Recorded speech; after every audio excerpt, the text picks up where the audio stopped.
नमस्कार सर्वांना, आपले स्वागत आहे आपल्या आवडत्या केडी जंगम या यूट्यूब चॅनेलमध्ये। आजच्या व्हिडिओमध्ये आपण कोणत्या दिवशी कोणत्या देवाची पूजा करावी याबद्दलची माहिती आजच्या व्हिडिओमध्ये पाहणार आहोत। आपल्या शरीरात जसे 7 चक्र किंवा केंद्र आहेत तसेच आठवड्याचे 7 दिवस आहेत हे सर्वांना माहितच आहे। आपल्या भारतीय हिंदू धर्मशास्त्रामध्ये प्रत्येक देवासाठी एक दिवस किंवा एक वार ठरलेला आहे। या या या दिवशी जर प्रत्येक दिवशी जो देवाचा वार आहे त्या दिवशी जर त्या देवाची आपण पूजा किंवा आराधना केल्यास तर आपल्याला याची फलप्राप्ती उत्तम होते।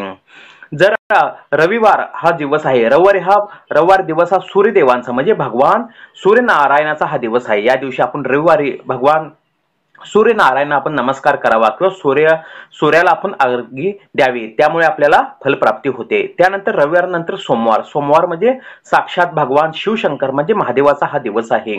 या दिवशी आपण सोमवारी भगवान शंकरांची पूजा करावी। ओम नमः शिवाय मंत्र या मंत्राचा जाप करावा। मंगळवार हा दिवस आपल्या धर्मशास्त्रामध्ये जे प्रथम देवता मानले गेले ते म्हणजे आदिवंदू तुझ मोरया म्हणजे श्री गणेश म्हणजे गणपतीचा हा दिवस आहे। या दिवशी आपण गणपतीची आराधना करावी किंवा हा दिवस देवीचा सुद्धा दिवस मानला गेला आहे।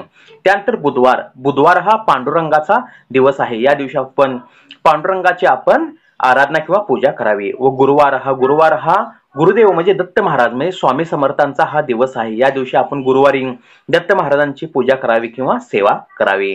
त्यानंतर शुक्रवार हा देवींचा दिवस असतो हे सर्वांना माहितीच आहे। शुक्रवारी आपण माता लक्ष्मी, दुर्गा माता किंवा सरस्वती या देवींचा आपण या दिवशी आराधना किंवा पूजा करावी। व त्यानंतर शनिवार म्हणजे हनुमान म्हणजे शनिदेव म्हणजे मारुतीचा हा दिवस शनिवार मानला गेला आहे। या दिवशी आपण मारुतीची उपासना किंवा आराधना करावी।